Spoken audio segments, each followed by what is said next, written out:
តើអ្នកនឹងទេថាបច្ចេកវិទ្យាយករ៉ុកែតត្រឡប់មកវិញរបស់លោក Elon Musk អស់ចាស់ប៉ុណ្ណាប្រសិនបើខ្ញុំមិនប្រាប់ប្រហែលជាអ្នកមិនជឿទេថាវាអាចធ្វើទៅបាននោះឡើយកាមេរ៉ា 4K របស់អង្គការអវកាសជាច្រើនបានថតបានទិន្នន័យដ៏អស្ចារ្យមួយនេះគឺជាបេសកកម្មបាញ់បង្ហោះរ៉ុកែត Falcon 9 របស់ក្រុមហ៊ុន SpaceX នៅពេលរ៉ុកែតចាប់ផ្ដើមបាញ់ឡើងម៉ាស៊ីន Merlin ដែលអភិវឌ្ឍដោយ SpaceX បានបញ្ចេញថាមពលយ៉ាងខ្លាំងគោលដៅគឺនាំយកកែរណបទៅដាក់ក្នុងកន្លងអវកាសបន្ទាប់ពីបញ្ចប់ភារកិច្ចរ៉ុកែតដំណាក់កាលទី1នឹងបំបែកចេញដោយស្វ័យប្រវត្តិបន្ទាប់មកវានឹងបន្តបាញ់ម៉ាស៊ីនទូចៗដើម្បីកែតម្រូវទិសដៅនិងស្ថានភាពនៃរ៉ុកែតបន្ទាប់មករ៉ុកែតនឹងបត់ខ្លួនវិញហើយបង្ហោះត្រឡប់មកផែនដីដោយក្បាលឡើងលើកន្ទុយចុះក្រោមនៅកម្ពស់ប្រហែល 11000 ម៉ែត្រវានឹងចាប់ផ្ដើមបាញ់ម៉ាស៊ីនដើម្បីបន្ថយល្បឿនយ៉ាងខ្លាំងពីល្បឿនជិត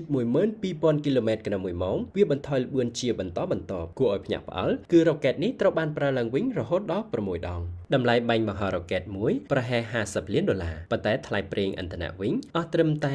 $50,000ប៉ុណ្ណោះដំណាក់កាលទី2មានតម្លៃ$10 លានខណៈដែលថ្លៃប្រតិបត្តិការគ្រប់គ្រងនិងថែទាំលើដីប្រហែល$4 លាននោះមានន័យថាប្រសិនបើយករ៉ុកែតដំណាក់កាលទី1ត្រឡប់មកវិញប្រើបានម្ដងទៀតអាចសន្សំប្រាក់ជិត$30 លាននៅពេលដែលជិតដល់ដីម៉ាស៊ីនរ៉ុកែតនឹងបើកឡើងម្ដងទៀតថាមពលដ៏ខ្លាំងអាចបន្ថយល្បឿនរ៉ុកែតដែលមានទម្ងន់ជាច្រើនតោនពីល្បឿនរាប់ពាន់គីឡូម៉ែត្រក្នុង1ម៉ោងទៅស្ថានភាពឈប់ស្ងាត់ទាំងស្រុងជើងទម្រនឹងបើកចេញដោយស្វ័យប្រវត្តិហើយរ៉ុកែតនឹងចុះចតវាចុះចតត្រង់នៅលើទីតាំងទទួលរ៉ុកែតបច្ចេកវិទ្យានេះធ្វើឲ្យការយករ៉ុកែតត្រឡប់មកវិញរបស់លោក Elon Musk ក្លាយជាចំណងសមិទ្ធផលដ៏អស្ចារ្យបំផុតនៅក្នុងវិស័យអវកាសសម័យទំនើប